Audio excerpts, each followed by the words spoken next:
Tonight, 24/7 on-site security protection on its way for hospitals in Whyalla and Port Augusta.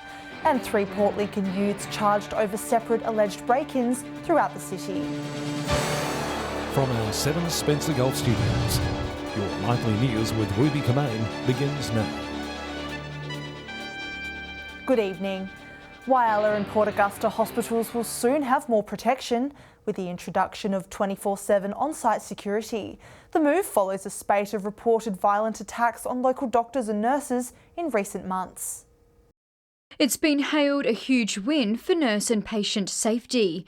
The Australian Nursing and Midwifery Federation, who has been long calling for more protection, says new 24/7 on-site security has been a long time coming. It's a fantastic result because they have worked so hard to achieve this. Of course, it's always tinged with a sense of disappointment that it needed to get to this in order for the change to be made.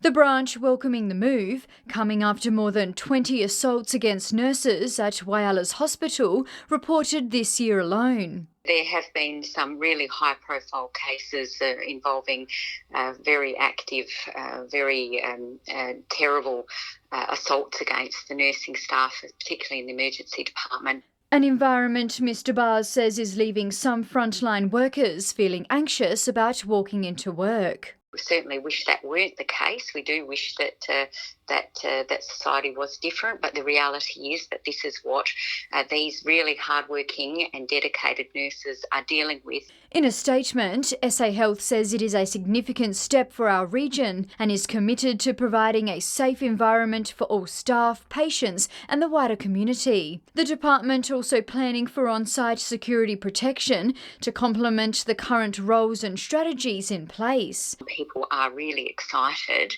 and looking forward to this new period where they will be supported by security staff on site 24 hours a day, 7 days a week.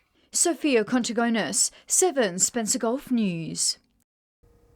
More Spencer Gulf community members can now get their COVID-19 vaccinations. Clinics at the Whyalla and Port Augusta hospitals now officially open to the public, with bookings for the jab essential. Selected regional GPs will also be providing the vaccine. All healthcare and emergency workers, adults aged 70 years and over, those with specified underlying medical conditions and Aboriginal and Torres Strait Islanders are currently eligible. More information can be found on the SA Health website. Meanwhile, the AstraZeneca vaccine will be a cornerstone of our vaccine rollout, despite changing advice on who should receive it. The federal government says those under the age of 30 should now receive the Pfizer jab instead, due to the small reported risk of blood clots. We are still talking about millions and millions of Australians over the age of 50 for whom the AstraZeneca vaccine is recommended. The number one priority for us was to make sure that everybody who was working in our quarantine hotels was vaccinated, and I know that that has occurred. An additional 20 million doses of the Pfizer vaccine have been ordered, but won't arrive until later this year. A 42-year-old man has been charged with attempted murder after a terrifying alleged attack at Clare last night. Police say a 34-year-old woman suffered stab wounds to her neck, while the man sustained stab wounds to his abdomen. The woman was taken to Clare Hospital with non-life-threatening injuries. The man has also been charged with threats to kill and aggravated assault and was refused bail, appearing in the Adelaide Magistrates Court today via video link from his Royal Adelaide Hospital bed. Police say the pair are known to each other. Anyone with information is urged to contact Crime Stoppers. 3 youths have been arrested following a spate of separate alleged break-ins across Port Lincoln this week. Police say a 13 and 14-year-old both gained entry to a garage and allegedly stole a wallet. They're also accused of stealing a purse from a home on Day Street. The 2 boys have been charged with serious criminal trespass. Meanwhile, a 13-year-old Port Lincoln boy is accused of stealing a bike from a business on Lewis Street. He's also been charged with breaking into another business on Hallett Place, allegedly stealing cash. The teenager was bailed to appear in the Port Lincoln Youth Court next month. 3 sheds plus a homestead have been destroyed in a fierce blaze, which ignited in Cockaleachie yesterday afternoon. Crews remaining on scene overnight and spending today mopping up hotspots. A heartbreaking scene as this century-old Kokalichi homestead is devoured by flames, just one of a number of casualties from yesterday's fierce grass fire. The scrub was the main issue where it would really take off and flared up quite well. The fire sparking just after 1:30 yesterday afternoon, the blaze tearing through more than 1,300 hectares. 3 sheds were destroyed, with some livestock likely to have perished in the blaze. The massive plumes of smoke visible from Port Lincoln, more than 60 kilometres away. The cause was stubble dumps that were left unattended from the previous day's burn, so the wind came up and picked up some embers, sparks, and dropped them in the paddock, and away it went. These extraordinary pictures were captured as flames roared through tinderbox scrubland, winds fanning the flames towards the township of Ungara. We did have a number of appliances sort of deployed into that Ungara area or to the head of that fire, just in case it did impact on Ungara. Thankfully it didn't, crews managing to contain the fire before it could spread any further, but we're being warned we're not out of the woods just yet, with 1 week left of the fire danger season. Yesterday was a typical reminder that if you don't leave these things unattended and not aware of the weather conditions the following days after you burn, things can go horribly wrong. Nathan Rector, 7 Spencer Golf News. Still to come tonight, a contingency plan in the works by the state government over the Whyalla Steelworks, and preparations underway for slightly different looking Anzac Day services. We'll see you after the break.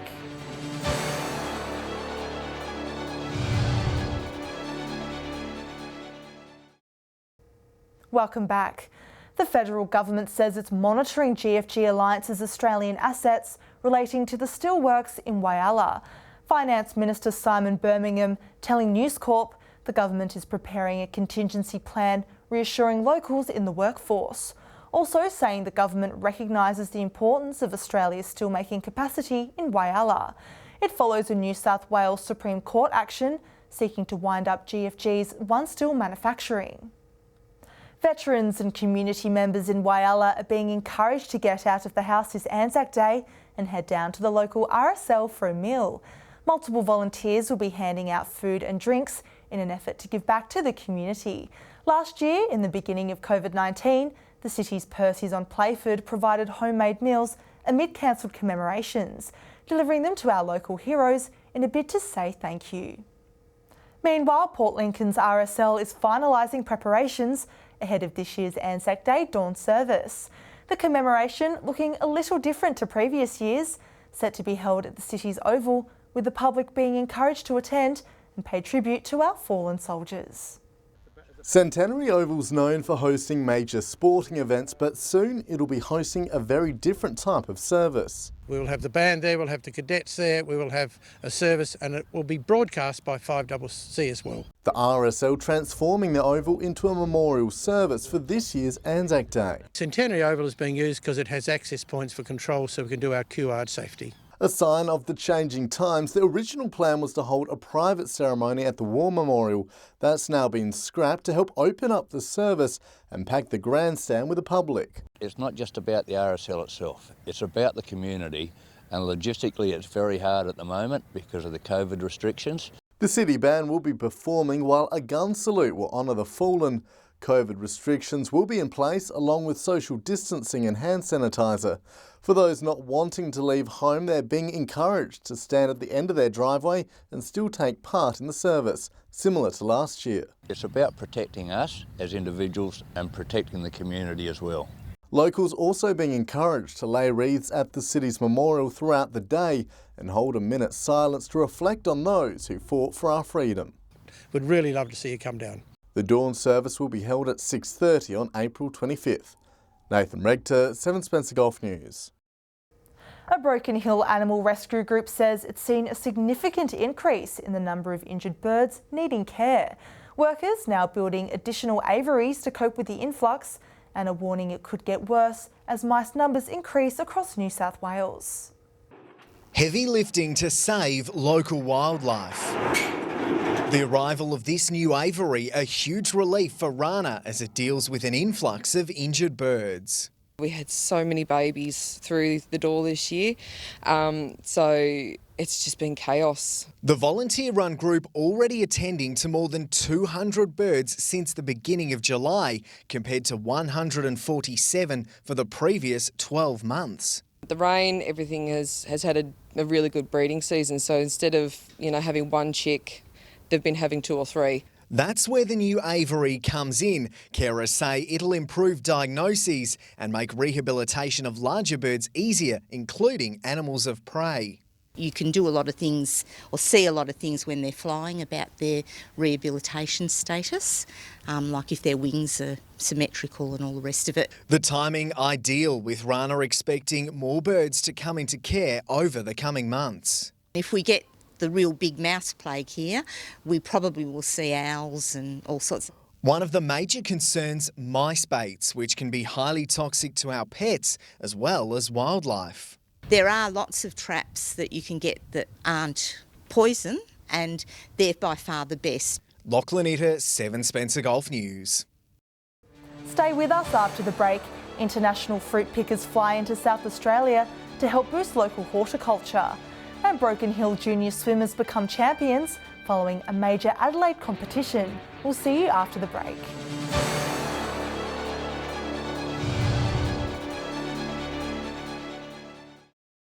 Hello again. More than 200 people have arrived in South Australia from Tonga to pick fruit. They're the first of 1,200 seasonal workers coming all the way from the Pacific Islands. The initiative aiming to support thousands of jobs in our local agriculture industry after being crippled during the COVID-19 pandemic. Primary Industries Minister David Basham says while the state government was encouraging unemployed locals to take up the job, there was still a significant labour shortfall. The workers will quarantine for 2 weeks before starting work, with the next group of 200 arriving in around a fortnight's time. Roads across the far west are continuing to be affected by last month's heavy rainfall. These pictures showing the damage flash flooding caused to the Silver City Highway north of Broken Hill. The road north of Tibooburra is also being impacted by erosion and heavy corrugation. New South Wales Road says works are continuing to make the highway safe once again. The Outback isn't where you'd expect to find top-class swimmers, but the Silver City Swimming Club is continuing to defy the odds. The team coming away with multiple medals against tight competition from the best of South Australia.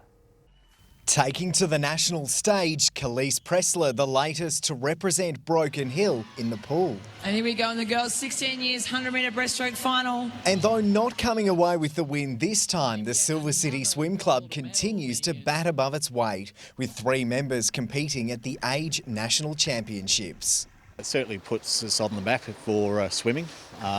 It's probably not a high-profile sport in Broken Hill. The group also claiming 19 medals at the SA State Age Championships. Scarlett Malloy earning her first state long course medal, coming away with gold in the 100-metre butterfly. You just tell yourself to keep going, like nothing, you can't hear anything other than your voice. Sienna Bevan also marking a milestone, qualifying for her first state finals in breaststroke and smashing 3 PBs. We have pretty hard trainings and different types of trainings each day. It was a tough competition in the 50 freestyle, Justin Cochran Adelson coming 4th, just half a second from gold. I made most of my finals and broke most of my PBs. And I just missed out on the national time by the skin of my teeth. Showing you don't need to be surrounded by water to make a splash. Lachlan Itter, 7 Spencer Golf News. Stay with us after the break. We hear from Broken Hill's footy expert with his tips for the weekend. And we'll have all the weather details with Alex Sykes. We'll see you again very soon.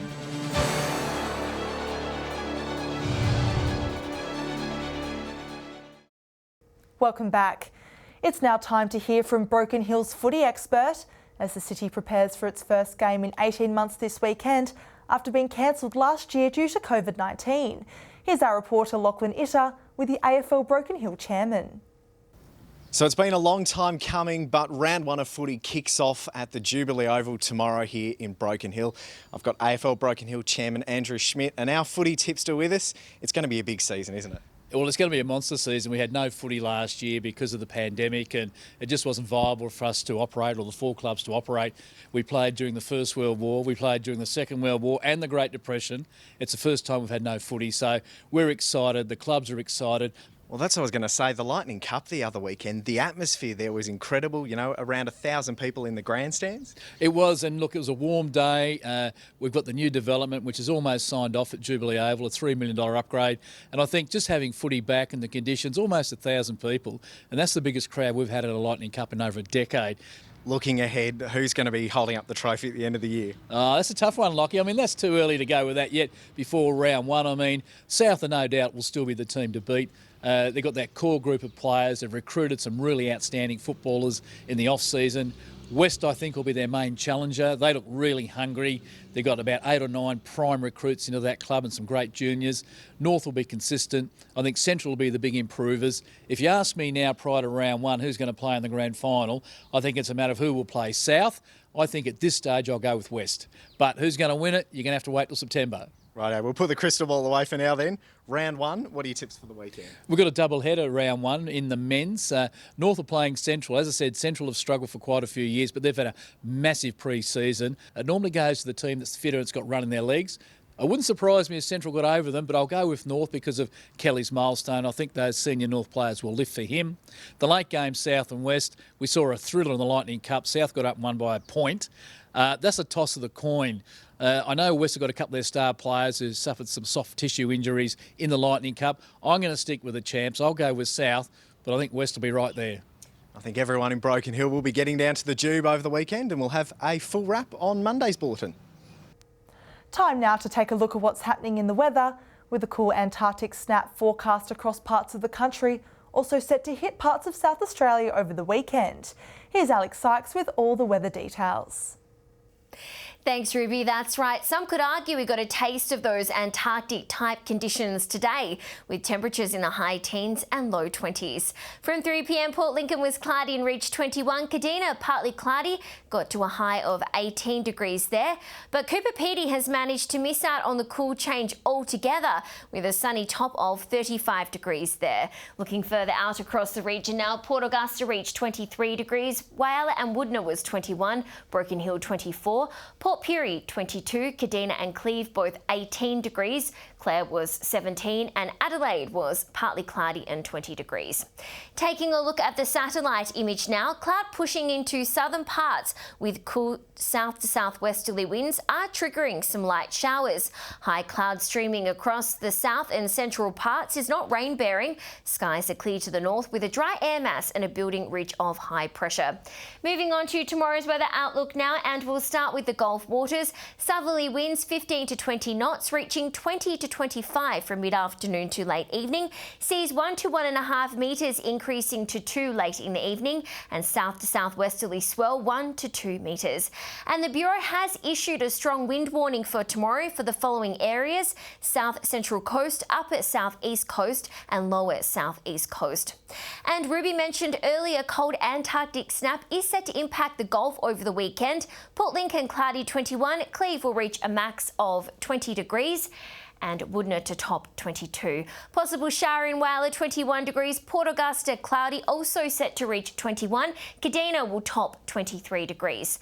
Port Pirie also to top 23, Clare 19 and mostly sunny in Broken Hill, a max of 21 there. And on Sunday, Cooper Pedy sunny and 23 degrees, partly cloudy in Port Augusta, Woodner and Port Pirie. Whyalla and Kadina both 21 degrees, cloudy in Port Lincoln and Adelaide both set to reach a high of 19. Looking further ahead to next week now, and on Monday it looks as though conditions are warming up ever so slightly. Sunny in Port Augusta, Broken Hill and Port Pirie, partly cloudy across the rest of the region.